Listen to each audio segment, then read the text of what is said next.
All right, let's jump right into a story that's all about what happens after the big celebration is over. You know, when a huge victory leads not to an ending, but to the start of a long, hard road.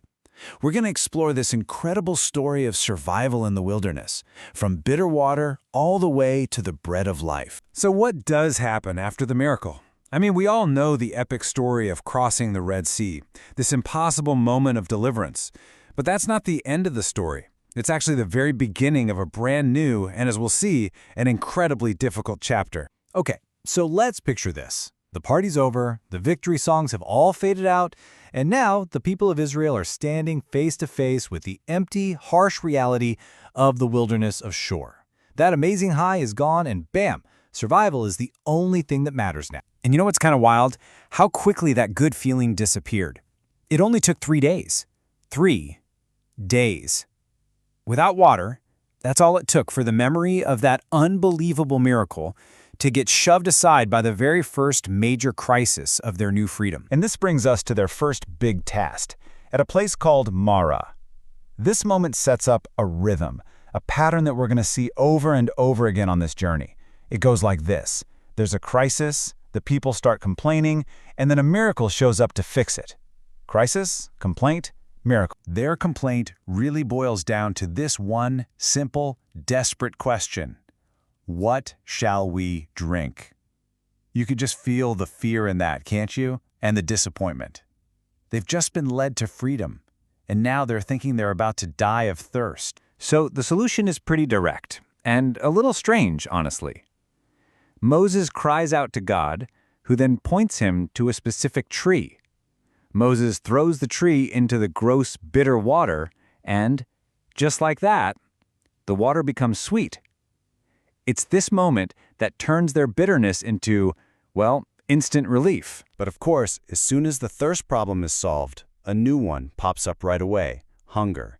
And this is where the story gets really, really fascinating from a psychological standpoint, because the hunger gets so bad that the people actually start to look back and, get this, romanticize the slavery they just ran away from. This quote just says it all, doesn't it? Would to God we had died when we sat by the flesh pots. I mean, just stop and think about that for a second. They are literally saying they would rather have died as slaves with full stomachs than be free and hungry. It just shows you how misery can completely rewrite your memory. And here's this massive contrast. In their minds, they remember the flesh pots of Egypt, savory, meaty stews, a life of plenty. But what they actually get from heaven is something totally different, almost alien, wafers made with honey. It kind of shows you that divine help doesn't always look like what we expect, or even what we want. And this provision was called manna. Funnily enough, the name itself basically means, what is it? Because they had no clue what this stuff was. It just miraculously showed up on the ground every morning.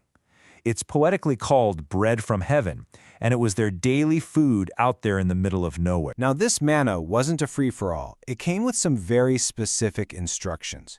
You could only gather enough for that one day. If you tried to hoard it, it would spoil and rot by the next morning. It created this forced daily dependence. The only exception was the day before the Sabbath. On that day, you gathered twice as much because nothing would appear on the day of rest. So you see, it wasn't just about food. It was a daily lesson in trust. Okay, so they've passed the test of bitter water and the test of hunger. But now we get to challenge number 3, and this one is maybe the most intense yet. The crisis of thirst comes back, but this time, the way the people react is way more dangerous. So at this place called Rephidim, the people's attitude just explodes. The text is very clear. They didn't just murmur or complain this time. They quarreled. This wasn't a plea for help anymore. This was a full-blown, angry confrontation with Moses. And their accusation is just chilling. They look at Moses and pretty much say, "Why did you bring us out of Egypt? Was it just to kill us and our kids and our animals with thirst?" They've gone way past doubting the plan. Now they believe it's a malicious trap set up to destroy them all. And the divine solution here is just as dramatic as the accusation. God doesn't point Moses to some hidden spring. He tells him to do something that sounds impossible. take your staff and strike the rock at Horeb.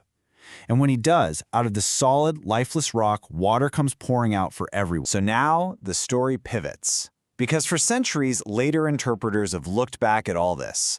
The sweet water, the bread from heaven, the water from the rock, and they've said, this isn't just about physical survival. These events are like giant road signs, pointing to a much deeper spiritual truth. And this is where we see this really powerful parallel that gets drawn in the New Testament. The physical manna, that bread from heaven, is seen as a symbol for Jesus, who calls himself the bread of life. And in the same way, the water that came from the rock is seen as a symbol of the living water that's offered by Christ. The physical points to the spiritual. And here's the first major connection. Straight from the Gospel of John, Jesus makes the link himself. He says, "I am the bread of life. He that cometh to me shall never hunger."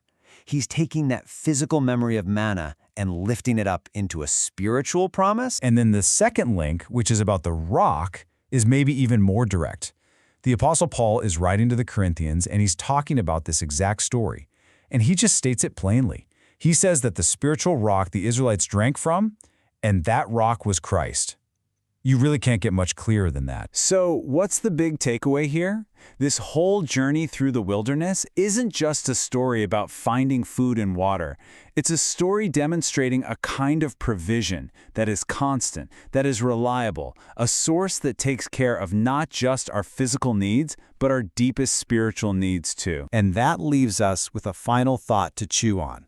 If the wilderness represents our own times of trial, of difficulty and uncertainty, then what does provision look like for us in our lives? Where do we find our own manna and our own water from the rock?